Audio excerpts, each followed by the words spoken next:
Honda, su temporada 2020 comenzó con un solo momento que lo destruyó todo. En Jerez, Marc Márquez realizó lo que parecía otra carrera milagrosa. Se salió de la pista, evitó casi un accidente al pasar por la grava con ángulos de inclinación ridículos y volvió a la pista. Los comentaristas gritaban, era el tipo de salvada que desafiaba la física y que solo Márquez podía hacer. Pero unas vueltas más tarde, empujando como si nada hubiera pasado, sufrió un violento high side en la curva 3. Su cuerpo se estrelló contra el asfalto. Su brazo se rompió y con él el futuro de Honda también se rompió. Los cirujanos insertaron una placa de titanio y solo unos días después, Márquez insistió en regresar. Contra el consejo médico, intentó correr de nuevo en la siguiente carrera. Su brazo no pudo soportarlo. La placa se rompió, la lesión empeoró y de repente Honda se quedó sin su salvador para el resto de la temporada. Fue entonces cuando la realidad golpeó. La RC 213 Into no era una moto competitiva sin la brillantez de Marc. Y Alex Márquez, un novato, heredó el trabajo imposible de liderar el equipo de fábrica. Consiguió 2 segundos puestos, carreras valientes que mostraron su determinación, pero el resto de la campaña fue un desastre. La Honda se sacudía, deslizaba y castigaba a sus pilotos. Cal Crutchlow y Taka Nakagami lucharon con lesión tras lesión en las Hondas satélite.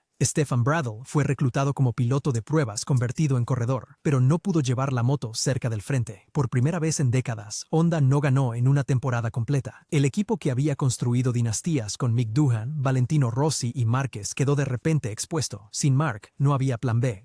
Lo que había sido el fabricante más fuerte en la historia de MotoGP cayó a su peor resultado de constructores de la era moderna de 4 tiempos. El paddock susurraba lo que todos ya sabían. Honda había construido una moto para un solo hombre, y cuando él cayó, el imperio colapsó. Suzuki, su temporada 2022, comenzó con un optimismo silencioso. En 2020, Joan Mir había sorprendido al paddock al ganar el campeonato mundial.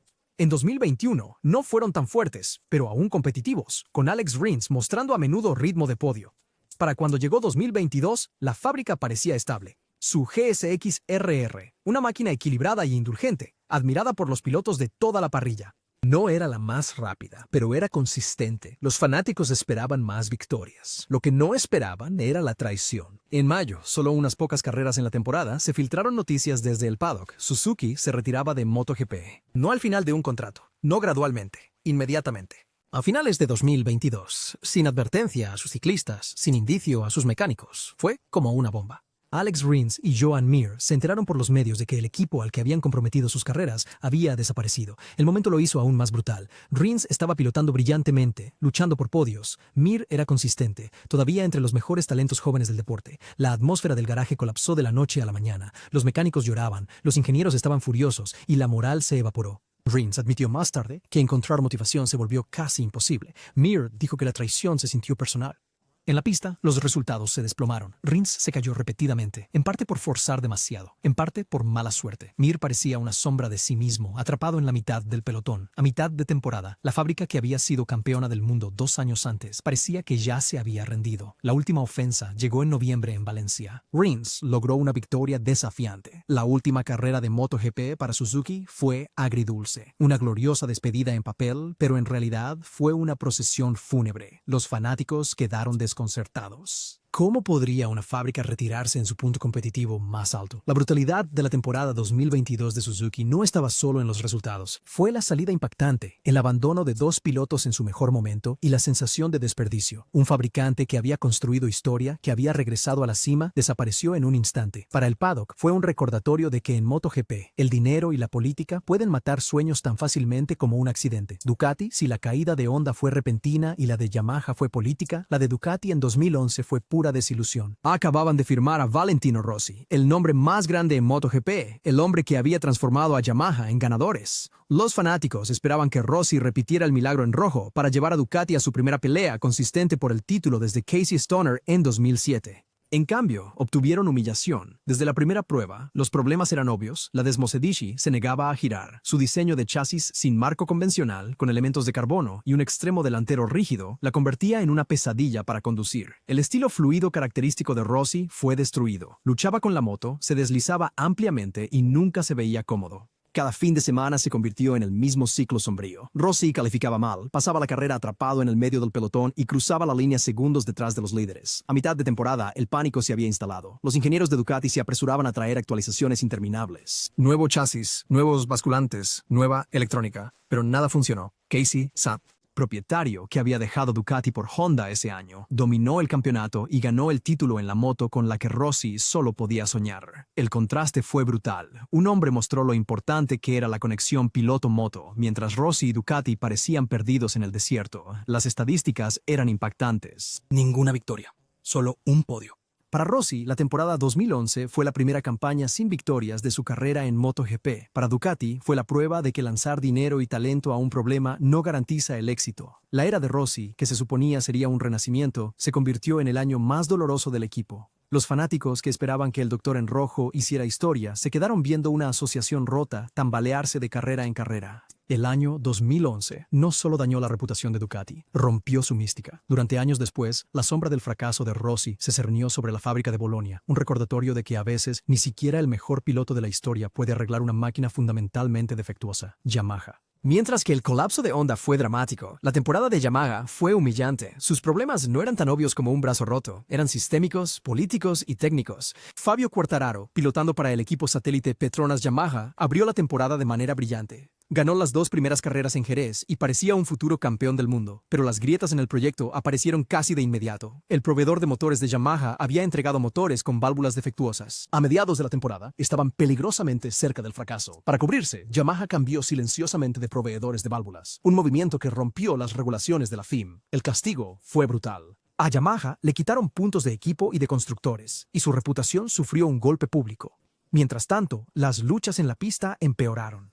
El ritmo fulgurante de Quartararo al principio desapareció. Su desafío por el título se derrumbó bajo el peso de las penalizaciones de motor y los resultados inconsistentes. Maverick Viñales parecía imbatible los viernes, pero cada domingo la moto lo traicionaba con malas salidas, electrónica errática y pérdida de agarre. Valentino Rossi soportó uno de sus peores años, múltiples abandonos, accidentes y un diagnóstico de COVID-19 que lo mantuvo fuera de las carreras por completo. Al final de la temporada, Yamaha no tenía campeonato, ni moral, y un garaje dividido en política entre el equipo de fábrica y el equipo satélite que parecía más competitivo. Quartararo había sido aclamado como el salvador, pero su forma se desvaneció. Rossi anunció en silencio que su tiempo en Yamaha estaba terminando. Viñales expresó abiertamente su frustración con la incapacidad del equipo para solucionar sus problemas crónicos. La temporada 2020 fue el momento más bajo de Yamaha. En la era moderna de los 4 tiempos, en lugar de luchar contra Honda y Ducati por la corona, fueron avergonzados por Suzuki, una fábrica más pequeña con la mitad de recursos. Yamaha terminó el año no como contendientes, sino como la advertencia del deporte, un gigante deshecho no por un accidente, sino por una mala ingeniería y caos interno. LCR Honda. Para 2016, LCR Honda había apostado todo por Cal Crutchlow. El piloto británico era duro, agresivo y tenía el valor de manejar una moto nerviosa al límite, pero la RC 213 quinto de ese año era notoria. El tren delantero era impredecible, la electrónica rudimentaria comparada con las de Yamaha y Ducati, y a menos que fueras Marc Márquez, siempre estabas luchando una batalla perdida. La temporada comenzó con humillación. En Qatar, Crutchlow se retiró. En Argentina, volvió a caer. En Austin, otro abandono. Para Jerez, la cuarta ronda, su puntuación seguía siendo 0. Carrera tras carrera, o se caía por empujar demasiado, o llegaba a casa muy lejos del ritmo. Los comentaristas bromeaban diciendo que Cal se estrellaba por la ciencia, probando los límites de una Honda que nadie podía domar. Pero para el equipo, no había risas. Fue su peor comienzo en años, con los patrocinadores preguntando en silencio qué había salido mal. La frustración consumía a Crutchlow. Arremetió contra Honda en entrevistas, diciendo que la moto estaba diseñada solo para Márquez, dejando a todos los demás sufrir. El garaje de LCR, usualmente un grupo muy unido, cargaba con el peso de una temporada en declive. Los mecánicos trabajaban horas extras, instalando interminables pequeñas actualizaciones, pero los mismos problemas se repetían. Poco agarre delantero, frenado del motor brutal, caídas en las mismas curvas semana tras semana. Luego vino Brno. La lluvia mezcló la parrilla y, de repente, el caos abrió la puerta. Crutchlow apostó por neumáticos de lluvia más duros mientras el resto del campo jugaba a lo seguro. Vuelta tras vuelta se abrió paso entre el grupo, adelantando a campeones del mundo con movimientos audaces. Contra todo pronóstico, cruzó la línea primero. Fue histórico. Cal Crutchlow se convirtió en el primer británico en ganar una carrera de MotoGP desde Barry Sheene en 1981 y LCR finalmente tuvo su momento milagroso. Pero ese único día no podía borrar la realidad de la temporada. Fuera de Brno, la historia seguía siendo caídas, abandonos y falta de consistencia. Incluso con una victoria al final de la temporada en Australia, el daño estaba hecho. El 2016 de LCR fue brutal porque mostró al equipo en el fondo durante medio año, burlado en las clasificaciones y salvado solo por 2 destellos de brillantez. Sin esos milagros, podría haber sido su peor temporada de la historia. Aprilia, su regreso a MotoGP en 2015 se suponía que iba a ser un momento de orgullo. La fábrica italiana tenía historia, títulos en 125 centímetros cúbicos y 250 centímetros cúbicos, una reputación por producir maravillas técnicas, pero su regreso se convirtió en una de las vergüenzas más brutales en la historia de la clase Premier. La moto que trajeron, la RSGP, no era un prototipo adecuado de MotoGP, era esencialmente un modificado. El Mundial de Superbike se apresuró a entrar en servicio años antes de estar listo. Desde el momento en que Álvaro Bautista y Marco Melandri se subieron a él, supieron que estaban en problemas. El RSGP era pesado, con poca potencia e inestable. Carecía de la estabilidad de frenado necesaria para competir en MotoGP. La electrónica estaba desactualizada. La velocidad máxima era tan baja que las motos de Aprilia eran devoradas en las rectas. Bautista luchó duro, pero a menudo terminaba a segundos de los líderes, aferrándose al 14º o 15º lugar. Melandri, un ex ganador de carreras, fue humillado. Iba al final, a veces a más de una vuelta de distancia. A mitad de temporada, su frustración estalló. Se alejó del proyecto, abandonando MotoGP por completo. Para Aprilia, la imagen fue brutal. Habían regresado al escenario más grande del mundo solo para parecer aficionados. Otras fábricas los doblaron, literalmente. Los comentaristas bromeaban diciendo que las Aprilias no luchaban por puntos, sino solo para evitar la vergüenza. La RSGP se convirtió en el chiste del paddock. Detrás de escena, los ingenieros se apresuraban. Llegaron actualizaciones, pero ninguna solucionó los problemas fundamentales. Aprilia simplemente no estaba lista. Al final de la temporada, quedaron últimos en la clasificación de constructores, terminando detrás de los equipos satélite de Yamaha y Ducati, incluso detrás de los equipos privados de bajo presupuesto. La brutalidad de 2015 no fue solo los resultados de Aprilia, sino el daño a su reputación. Durante años después, fanáticos y rivales los descartaron como irrelevantes. Su nombre, antes respetado en las clases más pequeñas, se convirtió en sinónimo de fracaso en MotoGP. Tomaría casi una década para que Aprilia recuperara el respeto. KTM. Cuando KTM entró en MotoGP en 2017, la expectación fue enorme. La potencia austriaca había dominado Moto3 y Moto2. Su lema, Ready to Race, se había convertido en leyenda en el paddock.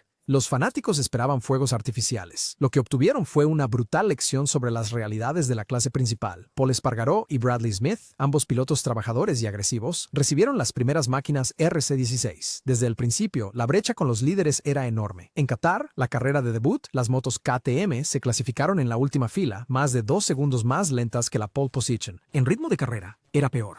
No luchaban con Honda o Yamaha, pero con el final de la parrilla, a menudo terminando justo por delante de motos satélite más débiles. Carrera tras carrera, la humillación continuó. La KTM carecía de velocidad máxima, estabilidad en las curvas y confianza en el frenado. La electrónica estaba poco desarrollada. Los pilotos luchaban solo para mantener las motos en pie. Terminar en los puntos se celebraba como si fuera un podio. Espargaro dijo abiertamente que la moto necesitaba un milagro para alcanzar a la competencia. El equipo no se rindió. Cada fin de semana de carrera traían actualizaciones, nuevos chasis, nuevos escapes, interminables piezas de prueba. El progreso llegó dolorosamente lento. Al final de la temporada, habían cerrado la brecha un poco, ocasionalmente colándose en el top 10. Pero las estadísticas de 2017 decían la verdad. 0 podios, 0 amenazas reales. Una temporada aprendiendo a través del dolor. Para KTM, 2017 fue la peor temporada, no por vergüenza, sino por cómo MotoGP los expuso brutalmente. El dominio en las clases inferiores no significaba nada aquí. Contra Honda, Yamaha y Ducati fueron humillados, destruidos y obligados a reconstruirse. Fue su bautismo de fuego y casi los rompió, pero también encendió el fuego que eventualmente hizo a KTM competitivo años después. Pramac Ducati entraron en 2014 como el equipo B oficial de Ducati, un equipo diseñado para dar tiempo extra en pista para probar piezas y apoyar la lucha de la fábrica por volver a ser relevante. En teoría, tenían una alineación fuerte. Andrea Iannone, un joven italiano con velocidad pura, y Johnny Hernández, el colombiano agresivo. Pero el año se desarrolló como una tormenta perfecta de lesiones, inconsistencia y frustración técnica. Andrea Iannone mostró los primeros signos de su estilo característico esa temporada. Salvaje, intrépido y a menudo demasiado agresivo. Se clasificó bien en varias rondas, colocando regularmente la Pramac Ducati en la segunda o tercera fila. En Mugello, los aficionados italianos rugieron mientras él corría cerca del frente al principio, insinuando la posibilidad de un cuento de hadas de Ducati, pero la Desmosedici todavía tenía sus infames problemas en la parte delantera y el estilo de conducción de Iannone solo los amplificaba. Demasiadas veces empujó demasiado fuerte, demasiado pronto y terminó las carreras en la grava. Para la mitad de la temporada, su número de caídas estaba entre los más altos de la parrilla. Hernández tenía el problema opuesto. No se caía, pero rara vez tenía el ritmo suficiente para luchar por el top 10. Pasaba la mayoría de los domingos en tierra de nadie, demasiado rápido para los rezagados, pero lejos de los líderes. Para un equipo que esperaba ser la sombra de Ducati, ese anonimato fue condenatorio. La verdadera frustración vino con el desarrollo. Pramac como el satélite de Ducati X-Spec. Un flujo constante de actualizaciones, pero la fábrica estaba invirtiendo recursos en la GP14 y probando todo con Andrea Dovizioso y Cal Crutchlow. Pramac a menudo se quedaba con versiones a medias de las mejoras o esperando carreras antes de recibirlas. El resultado fue una temporada en la que sus pilotos luchaban con motos desactualizadas mientras el equipo de fábrica lentamente salía de su propia crisis. Las lesiones agravaron el dolor. Iannone se perdió carreras tras caídas fuertes y Hernández se vio obligado a llevar la bandera solo. Los pilotos sustitutos intervinieron a veces, rompiendo aún más la continuidad y robando al equipo de ritmo. La atmósfera en el garaje se volvió desinflada. Los mecánicos bromeaban sombríamente que simplemente terminar carreras sin abandonos se sentía como victorias. Al final de 2014, los resultados de Pramac eran desalentadores, sin podios, sin verdaderos avances y una creciente reputación como el equipo olvidado de Ducati. Las estadísticas contaban la historia. Resultados inconsistentes en puntos, sin resultados destacados, y un año que hizo a los patrocinadores cuestionar si el programa satélite valía la pena. Para Pramac, 2014 fue brutal, no porque fueran completamente desesperanzados, sino porque eran invisibles. No eran terribles, pero tampoco memorables. Y para un equipo satélite, ese es el peor lugar para estar, irrelevante en una temporada donde todos los demás hicieron titulares. Tech 3 entraron en la temporada 2015 como el leal equipo satélite de Yamaha, llevando una orgullosa historia de ocasionalmente avergonzar a las fábricas con podios y actuaciones impresionantes. Pilotos como Ben Spies, Cal Crutchlow y Andrea Dovizioso habían dado sorpresas en años anteriores. En 2015, la alineación parecía prometedora. Pol Espargaró, el joven español fogoso que había ganado el campeonato de Moto2, y Bradley Smith, el británico consistente con talento para el ritmo en carreras largas. Muchos esperaban que Tech 3 fuera el mejor del resto. En cambio, el año se convirtió en su temporada más olvidable en una década. Desde la ronda de apertura en Qatar, las grietas eran obvias. Rossi y Lorenzo dominaron con las Yamahas de fábrica, mostrando lo buena que podía ser la M1 cuando estaba completamente desarrollada. Pero Paul y Bradley no obtuvieron esa versión. Como equipo satélite, las Yamahas de Tech 3 siempre estaban un paso atrás, perdiendo actualizaciones clave y evoluciones del motor. Los viernes a veces parecían competitivos. Para el domingo, la diferencia era brutal. Ambos pilotos comenzaban fuertes, se mantenían con el grupo líder durante unas pocas vueltas y luego retrocedían, siendo superados por Ducatis, Hondas e incluso equipos satélite con mejor apoyo. La frustración de Paul era evidente. Agresivo por naturaleza, empujaba el Tech 3 Yamaha más allá de sus límites. El resultado fue una temporada de momentos de inclinación excesiva, salvadas delantera y demasiadas caídas. Habló abiertamente en entrevistas sobre la falta de paridad técnica con el equipo de fábrica. Su confianza, una vez alta después de una brillante carrera en Moto2, se vio afectada. Bradley Smith, por otro lado, jugó a largo plazo, no se cayó tan a menudo, mantuvo la cabeza baja y se centró en terminar consistentemente. Eso lo mantuvo más alto en la clasificación que Paul, pero no ganó fanáticos ni titulares. Se veía sólido, pero poco espectacular. El tipo de piloto que terminaba séptimo u octavo, invisible en los resúmenes destacados. Para un equipo satélite cuya identidad se construyó en desafiar a los gigantes, ese anonimato fue quizás el resultado más cruel. Carrera tras carrera, la narrativa se mantuvo igual. En Mugello, las Yamahas de fábrica se elevaron mientras Tech 3 luchaba en el medio del pelotón. En Silverstone, Smith rescató el orgullo con una actuación fuerte en condiciones difíciles, pero fue una excepción, no la regla. Paul tuvo destellos de velocidad, pero nunca la consistencia para luchar por podios. La moral del equipo decayó. Los mecánicos que antes celebraban resultados sorprendentes ahora parecían resignados a la mediocridad. Al final de la temporada, Tech 3 no había conseguido ni un solo podio. Su total de puntos parecía respetable en papel. Smith incluso terminó sexto en el campeonato gracias a su pura consistencia, pero su impacto fue nulo, sin avances, sin gloria. Para Tech 3, 2015 fue brutal, no por la vergüenza de estar al final de la parrilla, sino porque desaparecieron. Para un equipo construido sobre sorprender a los grandes nombres, volverse invisible fue el castigo más cruel. Avintia Bluesens. Si LCR 2016 fue sobre falsas esperanzas y frustración, el 2012 de Avintia fue pura supervivencia. Este fue el apogeo del experimento CRT, los equipos de la regla de reclamación introducidos por Dorna para aumentar la parrilla menguante de MotoGP. La idea era noble, motores y chasis más baratos para permitir la entrada de equipos privados. La realidad fue cruel. Las motos de Avintia eran poco potentes, pesadas e inestables. Su motor basado en Kawasaki rugía fuerte, pero carecía de velocidad máxima. En las rectas, las Hondas y Yamahas de fábrica los adelantaban como si estuvieran estacionados. En las curvas, el chasis CRT se doblaba y cedía, dejando a los pilotos sin confianza. No era competir, era resistir. Pilotos como Iván Silva y Johnny Hernández recibieron la tarea imposible de hacer competitivas estas máquinas. Cada fin de semana se alineaban al final de la parrilla. En unas pocas vueltas, ya eran segundos por vuelta más lentos que los líderes. En televisión apenas aparecían. Excepto cuando estaban siendo doblados. Los comentaristas de la carrera a veces se disculpaban por no mencionarlos en absoluto, porque no había nada que decir. Las estadísticas eran condenatorias. Las llegadas en los puntos solo ocurrieron cuando la mitad de la parrilla se retiró.